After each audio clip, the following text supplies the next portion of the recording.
Hello viewers, আপনারা নিশ্চয়ই কখনো কখনো কিছু অদ্ভুত ও বৈচিত্র্যময় জিনিস বা ঘটনার সম্মুখীন হয়েছেন। আজকে এই ভিডিওতে এমনই 5টি বৈচিত্র্যময় প্রাণীকে দেখানো হবে যাদের প্রত্যেকেরই 2টি করে মাথা রয়েছে। হ্যাঁ, আপনি ঠিকই শুনেছেন। তবে ভিডিওটি শুরু করার আগে আপনি যদি আমাদের চ্যানেলে নতুন হয়ে থাকেন তবে আমাদের চ্যানেলটি অবশ্যই সাবস্ক্রাইব করে রাখুন। তো আর দেরি না করে শুরু করা যাক। নাম্বার 1-এ আছে আলবাইনো টু হেডেড স্নেক। এই সাপটির 2টি মাথা থাকলেও শরীর কিন্তু একটি। 2টি ভিন্ন মাথা, আলাদা খাবার খেলেও সে খাবার কিন্তু একই পেটে যায়। কখনো কখনো খাবার খাওয়ার জন্য এই সাপটির একটি মাথা অন্য মাথাকে আক্রমণও করে দেয়।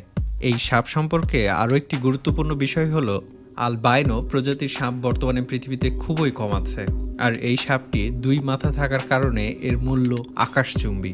এর দাম প্রায় $2,50,000, অর্থাৎ প্রায় 2 কোটি টাকা।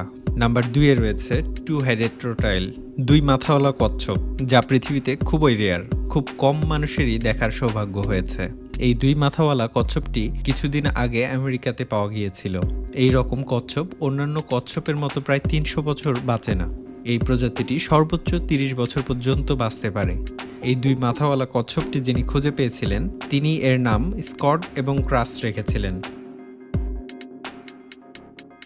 নাম্বার 3-এ রয়েছে টু হেডেড লেজার্ড, অর্থাৎ 2 মাথাওয়ালা টিকটিকি। অদ্ভুত জিনিসের প্রতি মানুষের আগ্রহ সবসময় একটু বেশিই হয়। এই টিকটিকির মালিক 2 মাথাওয়ালা প্রাণী পালন করতে অনেক পছন্দ করেন। তিনি হলেন খ্যাতিমান হলিউড সিনেমা প্রডিউসার সডি লোরে।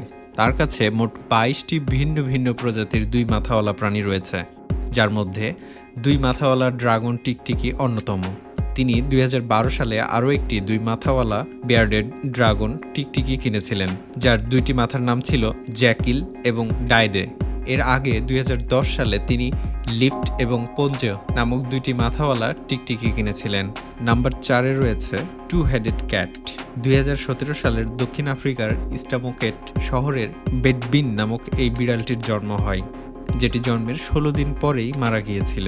কিন্তু এর আগে এরকম 2 মাথাওয়ালা ফ্র্যাঙ্কিন এবং লুইন নামক বিড়াল 1958 সাল থেকে 2014 সাল পর্যন্ত প্রায় 65 বছর বেঁচে ছিল। এটি একমাত্র 2 মাথাওয়ালা বিড়াল যে কিনা এত বছর বেঁচে ছিল। এই মাথার কারণে এই বিড়ালকে পালন করা বেশ কষ্টসাধ্য ছিল। নাম্বার 5, শিকারী প্রাণীদের মধ্যে কুমির খুবই শক্তিশালী, কারণ এর 2টি চোয়ালের শক্তি এত বেশি যে এটি যদি কোনো প্রাণীকে একবার কামড় ধরে তবে তার হাত থেকে বেঁচে ফেরা প্রায় অসম্ভব হয়ে যায়। তবে ভেবে দেখুন, কুমিরের মাথা যদি 2টি হয়। এমনই 2 মাথাওয়ালা কুমির ফ্লোরিডার একটি জলাশয়ের পাশে দেখতে পাওয়া গিয়েছিল, কিন্তু পরবর্তীতে এই কুমিরকে আর কোথাও দেখতে পাওয়া যায়নি। বোনাস হিসেবে এখন যে প্রাণীটির ভিডিও দেখবেন তার 2টি মাথাই নেই। 2টি মাথা না থাকলেও এই কেঁচোটি মারাত্মক রকমের ভয়াবহ, কারণ এটি অন্য একটি কেঁচোকে পুরোটাই গিলে ফেলতে পারে। কল্পনা করা হয় অনেক যুগ আগে কেঁচো প্রজাতির এমন কিছু প্রাণী ছিল যারা একজন মানুষকেও সম্পূর্ণ গিলে ফেলতে পারত। তো ভিউয়ার্স, আজকে এ পর্যন্তই। আজকের ভিডিওটি কেমন লাগলো তা জানাতে ভুলবেন না। যদি কিঞ্চিত পরিমাণেও ভালো লেগে থাকে তবে প্লিজ একটি লাইক দিবেন এবং আপনার যে কোনো মন্তব্য আমাদের কমেন্ট বক্সে জানাতে পারেন। ভালো থাকবেন, ধন্যবাদ।